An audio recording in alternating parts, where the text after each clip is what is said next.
this new HMLTD album, West of Eden. HMLTD, aka Happy Meal Limited, are a London-based group whose genre is kind of all over the place. Their debut EP, Hate Music Late Time Delete, was something else, man. This was a blend of post-punk, alternative rock, some goth rock thrown in, some experimental, some big beats as well, some hip-hop based production. This was really an EP that was very hard to place, but it excited the hell out of me. It was just so over the top and sexual and theatrical and grimy and vile, anthemic, and a ton more. And honestly, it's pretty freaking awesome. If you haven't yet, go check that out and come back and listen to this review. It goes without saying, this release here has honestly been on my watch list in a big way, and the singles leading up to this have pretty much all down the line been pretty awesome. Let's chat about this new album. This album starts off with The West is Dead. It's a very post-punk intro. It's very bleak. It has a great bass line, very dark, twisted lyrics as well. Right off the bat, this is great. It's just so fierce and intense. I'm getting everything from like Sleaford Mods level intensity to over-the-top theatrics of Marilyn Manson. But HMLTD sound like they're really onto something. This may, right off the bat, not be the immense clash of styles that I was excited for, but still, they sound great here. By the end of this track, it just gets so out of control, so intense, absolutely brilliant start. Loaded, on the other hand, just pumps me up in every other way. There's a twangy rip, there's some trap-inspired production. The sleaze factor here is so over the top. This track is wild. Now, I will say this, there is a campiness to this track that does take a little bit to wrap your head around. But let loose, relax, this is a banger of a tune. The production is explosive, the instrumentals are wild. Now, there is absolutely no subtlety to this track whatsoever. But something about this track is just so absurd and so off the radar. This is exactly where I want my post-punk. That's right, guys. I mean, I don't want to be that guy right off the bat, but it does seem to me like post-punk has a very dangerous new face.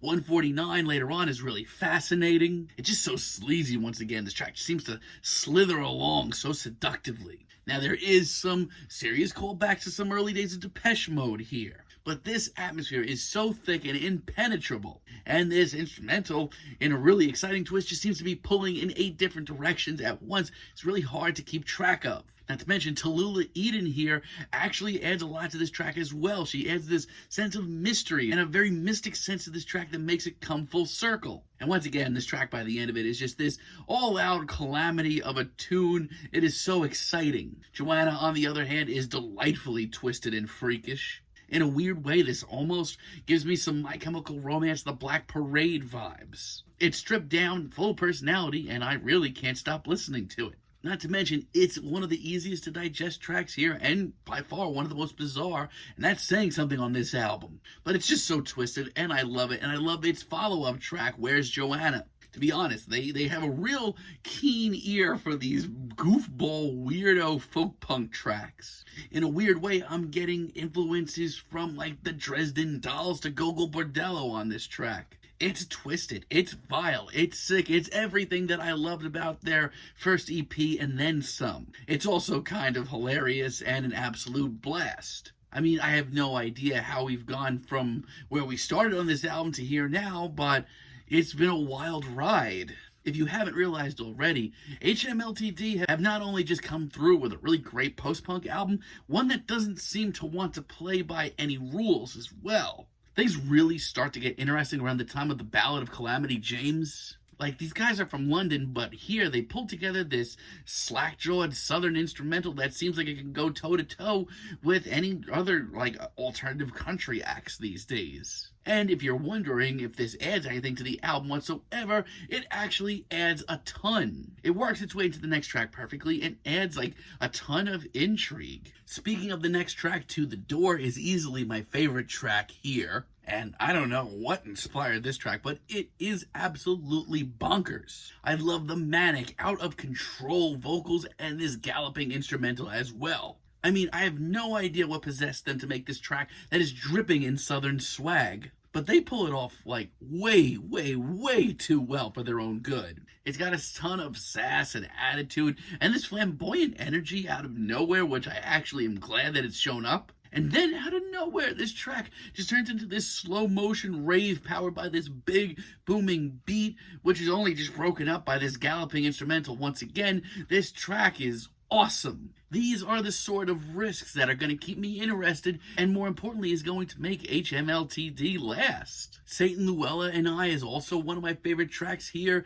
and they for some reason have once again not given up on that slight southern sound. It's back. But on the other hand, this one is much slower, much more dramatic, and it's interesting to hear. It's just so gloomy, and we get these very twisted lyrics of this meetup with Satan. It's a bizarre tune that honestly sounds like some freaky theatrical production that you're listening to the soundtrack of. And honestly, it's a lot to take in. This is not where I expected we would be right now. And as this track moves on, it brings in more and more bizarre instrumentals and more strange vocals.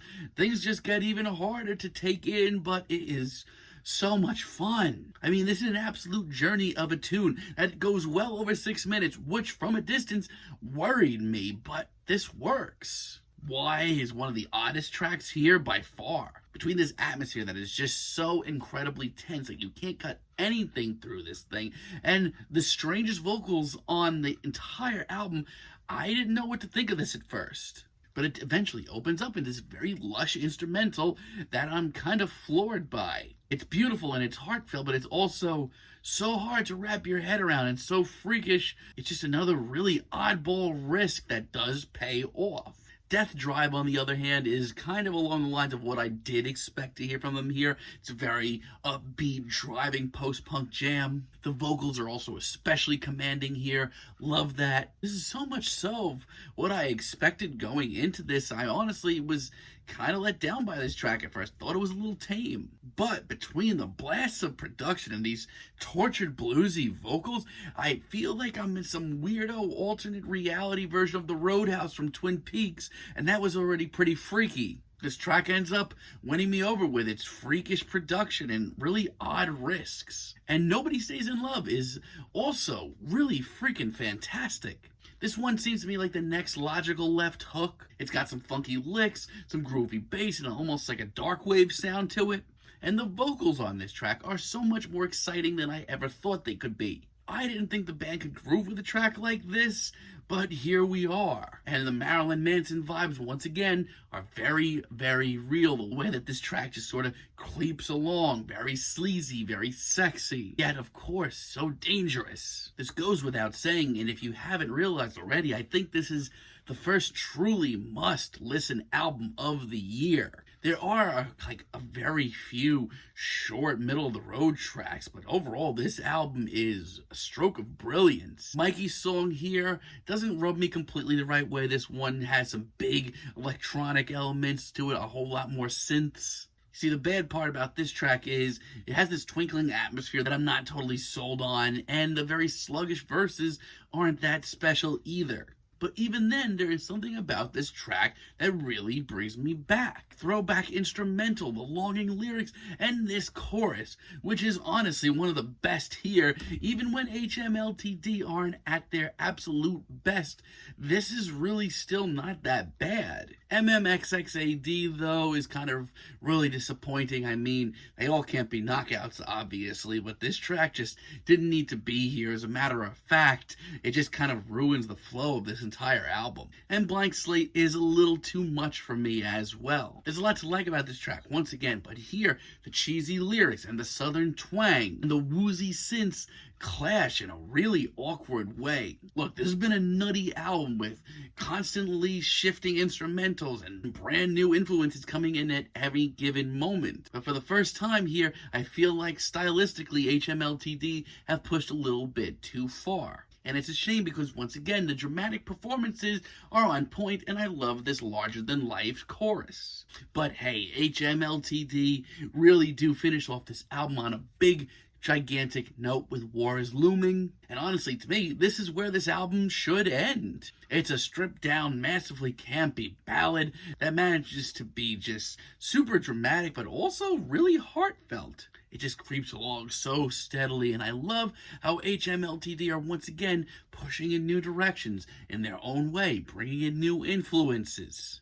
It's the finale that this wild album deserves. Okay, so going into this album, this was honestly one of my most anticipated albums of this portion of the year, and every way HMLTD have really knocked it out of the park. This is the post-punk album that I've been wanting to hear for quite some time now. It is wild. It is twisted. It is constantly shifting. The band is constantly working in new instrumentals. The band is constantly reaching out and bringing in new influences. It's over the top. It is zany. It is evil and grimy, and the production is big and in your face. The performances are dramatic and over the top. I don't even know what I've experienced still altogether. This album absolutely rules. I'm feeling a light to decent 9 on this album, but let me know what you guys think down below. If you like the video, be sure to give us a like,